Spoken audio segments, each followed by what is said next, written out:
masih ada gunanya gitu kan. Setiap saat saya dikirimin pernyataan-pernyataan itu, tapi saya nggak pernah mau baca. Yang saya baca adalah komentarnya.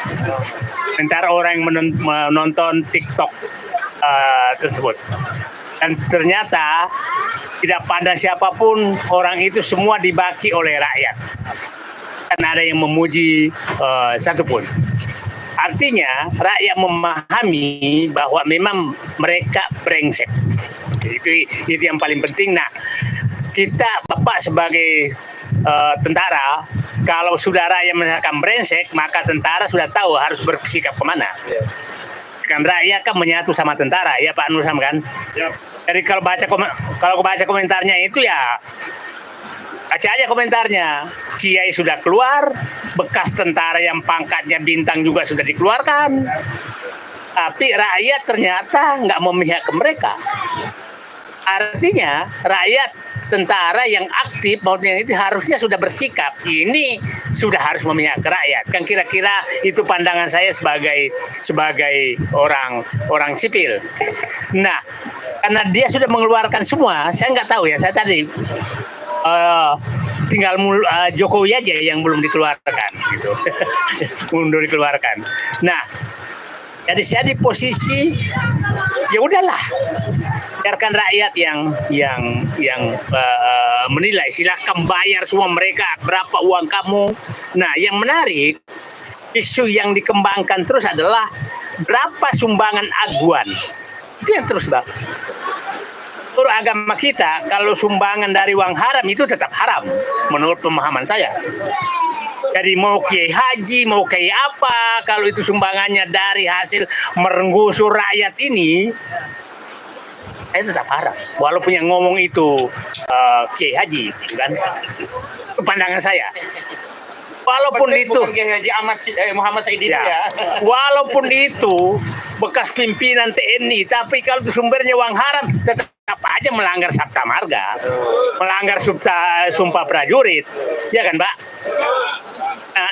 Nah, bukan karena sumbangannya, kalau hasil rampokan, ya harusnya nggak diterima dong yang menjadi pemujinya, gitu kan? Nah, jadi yang kita persoalkan sekarang, pantaskah bahwa mereka memuji pangan dari hasil merampok negara?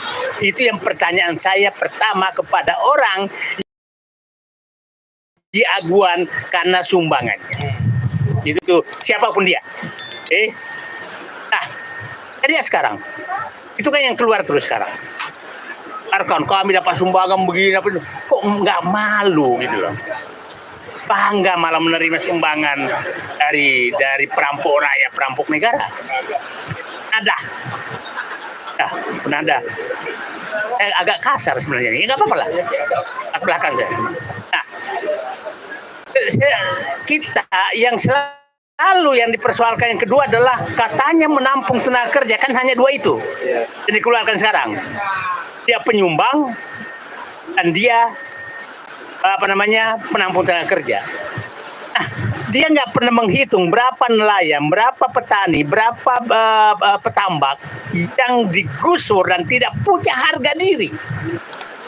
Hilang penghasilan, hilang harga diri. Tahu nanti menjadi pemungut sampah di komplek yang dia bangun. Faktanya nanti pongos di wilayah itu kan kita tinggal semua di komplek. Ada nggak sih bekas yang punya tanah itu menjadi pemilik tanah? Paling tinggi dia jadi satpam paling tinggi. Training service paling tinggi. Terus dianggap menampung tenaga kerja. Itu namanya menjual harkat dan martabat bangsa yang dihitung sebagai tenaga kerja. Jadi bagi orang-orang yang menganggap menampung tenaga kerja tapi menurunkan harkat dan martabatnya, nasionalismenya kita harus pertanyakan. Jadi masih pihak-pihak menganggap terus bahwa menampung tenaga kerja, ya tapi kau jual harkat dan martabat bangsamu. Martabat bangsamu menjadi jongos kepada warga asing mau masuk di sini, tapi kau bangga. Jadi jawaban kita hanya dua sekarang menghadapi dengan mereka. Wahai penerima sumbangan, pengembang ini, malulah. Karena itu adalah sumbangan dari hasil pemerasan dan perampokan terhadap rakyat dan negara. Malulah. Bagi pihak-pihak menyatakan menampung tenaga kerja, kau sudah menjual harkat dan martabat bangsa kamu, tapi kau bangga menjual itu. Itu nasionalismemu, saya sudah pertanyakan. Bagi saya lebih bangga nelayan yang mencari ikan daripada dengan harkat dan martabatnya dia ada dibanding jadi jongos para oligarki di dalam komplek ini. Ini yang menariknya. Jadi variabel yang dimasukkan dia menghilangkan semua, hanya menyatakan uang dan uang. Kita tidak pernah persoalkan. Yang kita persoalkan kan selalu hanya 4 hal. 1, kenapa kau gusur rakyat dan mengakuai seakan-akan wilayah ini sudah kekuasaan kalian? Dan seakan-akan Anda punya hak mengusir siapapun yang ada di wilayah yang Anda inginkan. Karena isinya loh Pak Sugeng itu. Dia hanya menyatakan saya mau ngambil mulai dari Pantai Indah Kapuk sampai asal Bapak saya dapat bocor. Masih ingat kan jembatan Suramadu? Jembatan bukan jembatan yang mau direncanakan Selat Sunda. Oke, Pak. Jadi saya dapat bocoran, ternyata itu adalah memang rencana menguasai pantai ini, terus sampai Selat Sunda sana.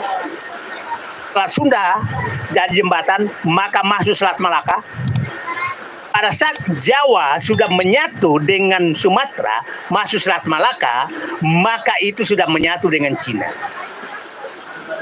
Nah, itulah kemungkinan besar juga IKN dipindahkan supaya nggak terganggu jalur ini.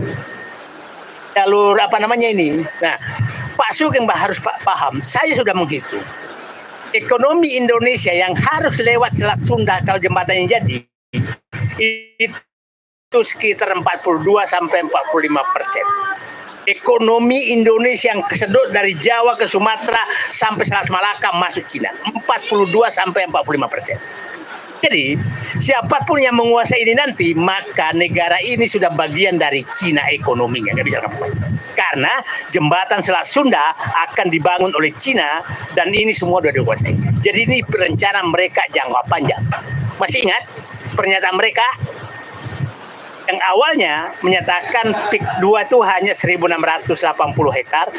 Kemudian naik menjadi 68.000 hektar, kemudian terakhir nyatakan 35.000 hektar. Ya kan? Yang saya awalnya mengatakan perkiraan saya 100.000 hektar.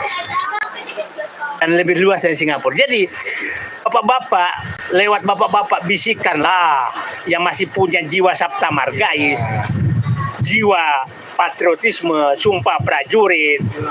Ya kalau masih ada temannya Tribrata itu juga masih bisa diperbaiki, ya perbaiki juga lah. Nah, ini negara ini, jadi jangka panjangnya bayangan saya adalah memang ingin menyatukan Indonesia dengan Cina dengan menguasai mulai pantai itu sampai ke Merak, sampai jembatan Selat Sunda, sampai nanti ke jembatan Selat Malaka. Kalau Selat Malaka udah masuk, maka sudah ekonomi kesedot ke sana. Jadi nggak perlu lagi. Nah, mereka juga masuk lewat sana semua. Nah, ini yang kita harus baca. Itu yang kita harus baca. Nah, dan saya ulangi lagi, ekonomi akan dikuasai lewat jalur itu minimal 45%. 42 sampai 45%.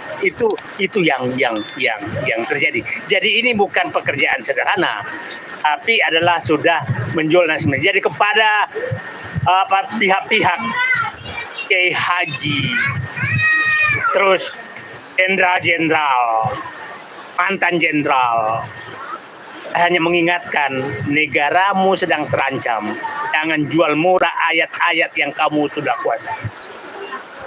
Jangan buang sabta margamu, jangan buang sumpah prajuritmu.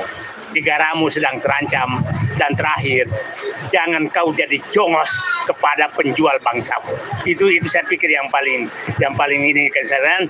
Serangan yang kita hadapi hanya 2, mereka menganggap Aguan itu orang paling hebat, numbang mana-mana.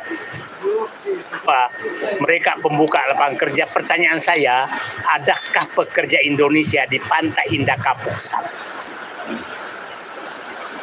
Terima kasih. Assalamualaikum warahmatullahi wabarakatuh.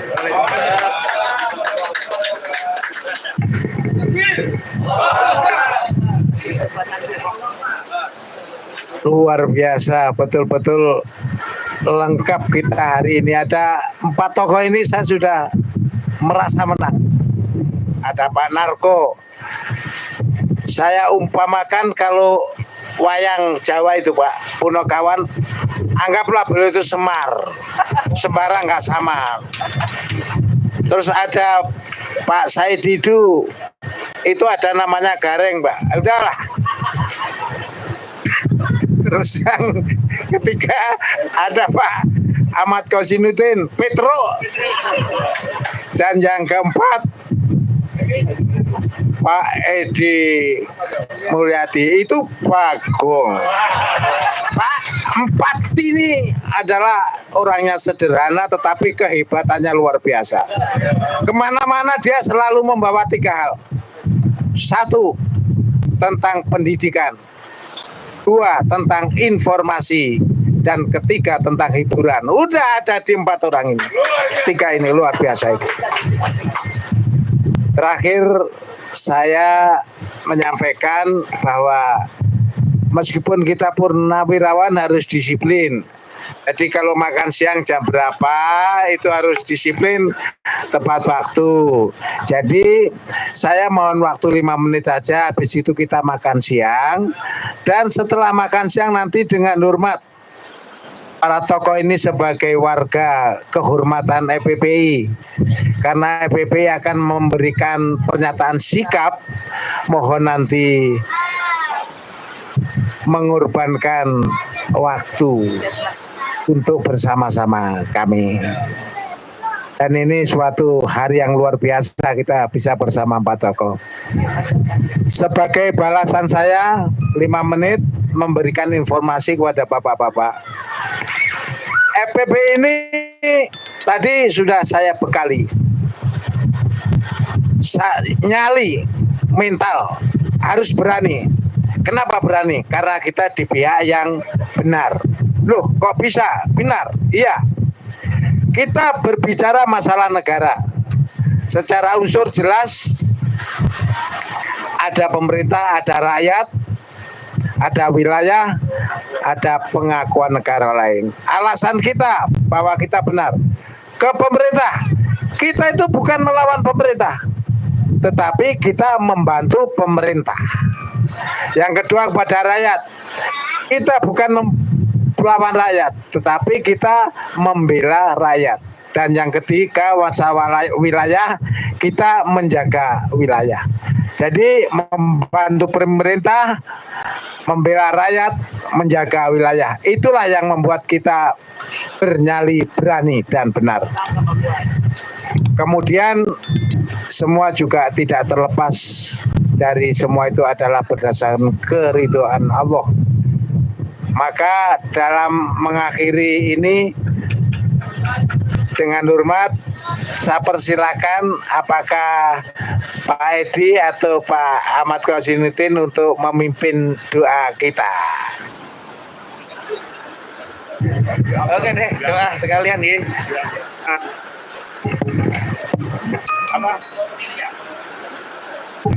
Baik, bismillahirrahmanirrahim. Bapak-bapak sekalian mohon izin ya, kita doa bareng-bareng. Kita dengan awali membaca Ummul Kitab.